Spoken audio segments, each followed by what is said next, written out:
maanta sidii caadada ahayd waxaa qabsoomay shirkii golaha wasiirada ajadayaasha looga hadlo runtii muhiim ahaa waxaa ka mid ahayd dabcan sidii caadada ahayd waxaa lagu kala qaatay warbixinta amniga sidoo kale warbixinta xaaladda coronavirus ee dalkeena ayaa wasaaradda caafimaadka laga dhageystay sidoo kalena waxaa la hor keenay golaha wasiirada ajadayaal muhiim ah oo kulligood marxalad waqtiyaysan oo in la dedejiyo u baahan loo baahnaa ayaa la hor keenay oo ay ka mid yihiin heshiiska isafgaradka maalgashiga ee ka dhaxeeya Soomaaliya iyo Turkiga heshiiska isafgaradka dhaqaalaha ee ka dhaxeeya Soomaaliya iyo Itoobiya iyo ahdiga aasaasidda golaha dawladaha kulaala dawladaha Carabta iyo Afrika ee kulaala badda cas iyo gacanka cadmeed iyo ajadayaal kale oo muhiim ah oo aan dib ka sheegi doono golaha wasiiradu dood dheer kadib qodobadaas oo ay mid u kor istaageen waxay go'aamiyeen number 1 in la khafiifiyo xayiraadii dhinaca coronavirus ee Soomaaliya saarnayd oo 3 bisha August la furo duulimaadyadii dadweynaha internationalka ahaa iyadoo hore loo og yahay inay u furnaayeen kuwa dalka gudihiisa ay hore u furnaayeen dawladda Soomaaliya waxay go'aamisay maanta in la furo duulimaadyadii internationalka ahaa 3 bisha August sidoo kale waxaa la furayaa xayiraadii laga qaaday iskuuladii jaamacadihii ayaa iyagana la furayaa 15 August waxaa si tartiiba mar walba iyadoo taxadar uu jiro oo adduunka uu ka socdo wave-kii labaad xarunka coronavirus laakiin alxamdulillah Soomaaliya Muqdisho iyo gobolada dhamaantood wasaaradda caafimaadka oo kaashanaysa wasaaradda caafimaadka ee heer maamul goboleed laga soo sheegay wanaag iyo inuu hoos u dhacay xaaladda coronavirus waxay dawladda Soomaaliya dadka Soomaaliyeed kula talinaysaa inay taxadirka qabaan oo ka digtoonaadaan wareegga labaad ee xarunka coronavirus isla markaana si loo nooleeyo dhaqaalihii iyo noloshii bulshada Soomaaliyeed waxaa la go'aamiyay in aad loo khafiifiyo xayiraadda dalka saaran sida aan hore u sheegay golaha wasiiradu dhinaca kale waxay ansixiyeen ahdiga aasaasidda iskaashiga dawladaha Carabta iyo Afrika ee ku hareeraysan badda cas iyo gacanka cadmeed oo wasaaradda arrimaha dibadda keentay waxaa la ansixiyay heshiiska isafgaradka iskaashiga dhaqaalaha ee u dhaxeeya dawladda Soomaaliya iyo dawladda Itoobiya waxaa la ansixiyay heshiiska isafgaradka maalgashiga ee u dhaxeeya dawladda Soomaaliya iyo dawladda Turkiga sidoo kale golaha wasiiradu waxay ansixiyeen maanta gudiyo ay ka sugayeen golaha baarlamaanku ama hore loo golaha baarlamaanka u soo maray oo dadkii madaxda u ahaa la ansixiyay kulligoodna wax mudaysan ahaa gudiyada la ansixiyay ama mas'uuliyiinta la ansixiyay waxa kamid ah hay'adda tayadhawrka Soomaaliyeed oo loo sameeyay maareeye iyo maareeye ku xigeen maareeyaha hay'adda tayadhawrka Soomaaliyeed waxa loo magacaabay mudane aadan xasan barre sidoo kalena maareeye ku xigeenka waxa loo magacaabay Aydruus Macalin Xasan hay'addaas oo hadda kadib regulate garayn doonta ama sharciyeyn doonta waxyaalaha dalka soo galaya badqabkooda iyo waxyaalaha dhoofaya ee Soomaaliya ka baxaya tayadooda guud ahaan hay'adda tayadhawrku shaqada ay qabato waa la yaqaana waxaana la dhisay board of directors ama golaha maamulka hay'adda oo ay ku jiraan wasaaradaha ku shaqada leh ay kamid tahay wasaaradda caafimaadka wasaaradda beeraha wasaaradda xanaanada xoolaha wasaaradda hawlaha guud iyo wasaaradaha kale ayaa loo dhisay maareeye ku xigeenna labada mas'uul ayaa loo magacaabay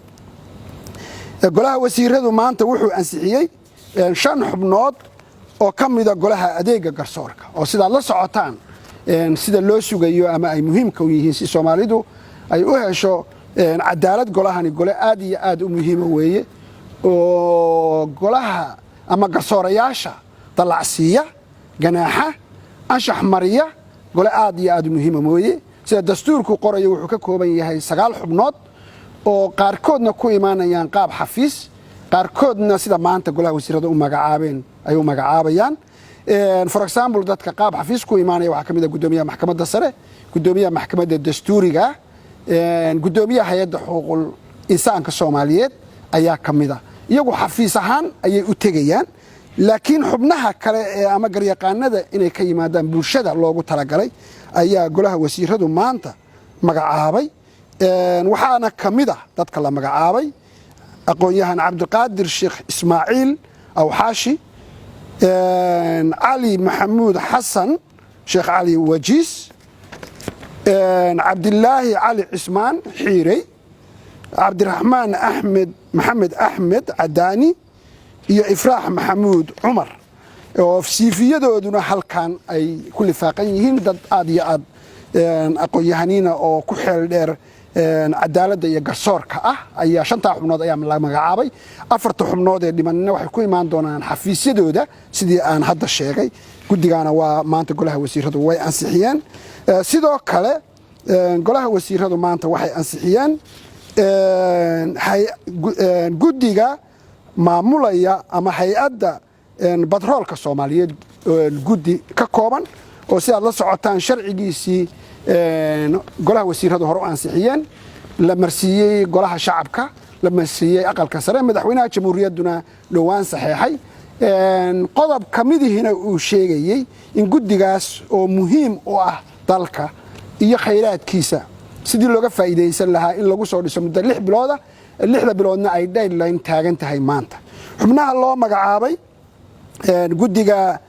hay'adda batroolka Soomaaliyeed waxaa kamid ah mudane Ibrahim Ali Hussein oo gudoomiyaha hay'adda loo magacaabay marwo Aisha Usman Ahmed oo gudoomiye ku-xigeenka hay'adda loo magacaabay mudane Ibrahim Ahmed Leite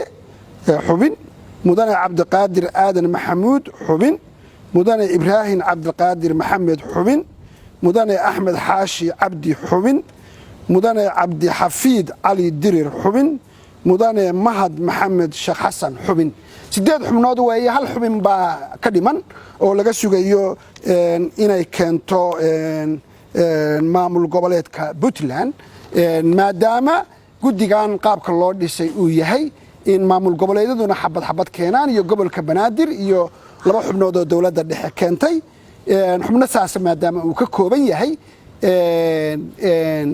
hal xubin ayaa ka dhiman guddigu 9 xubnood weeye laakiin majority-giisa waa la dhisay 9 xubnood ayaa maanta la magacaabay ugu dambeyntii golaha wasiirada maanta kulankoodii waxa la keenay guddigii technicalka ahaa dawladda dhexe ee Soomaaliya madaxweynaha iyo ra'iisul wasaarihii hore mudane Xasan Cali Khayre iyo maamul goboleedyadu ay dhawaan ku go'aamiyeen in la dhiso maamulayay ama talooyinka keenayay qaabka ugu wanaagsan ee doorasho dalka looga qaban karo guddigaas oo maanta ka kooban 16 xubnood waxa la gudbiyo golaha la horkeenay 14 xubnood oo kamida oo ay maamul goboleedyada soo gudbiyeen marka laga reebo maamul goboleedka Galmudug oo laga sugayo inay caawa soo gudbiyaan madaxweynaheedii Masar Qorqorna uu joogo laakiin dib u dhac yar uu ku jiray oo uu ballan qaaday inuu soo gudbinayo caawa laakiin 14 xubnood ayaa meesha laga akhriyay oo sida aan sheegay ka yimid maamul goboleedyada dawladda dhexe iyo gobolka Banaadir oo wasiirro ku jiraan iyo wasiirro maamul goboleedyada ka socda iyo xubno kale marka aad iyo aad baa u mahadsantiin shirka golaha wasiirada maanta qodobadaas aadka u badan aadka u muhiimka ayaa lagu soo qaaday oo dhammaantood si kalsoonina golaha wasiiradu u gudbiyeen maadaama ay kulligood ahaayeen ajadayaal taagan sida ka electionka oo kale oo ay khasab ahayd in talaabo hore loo qaado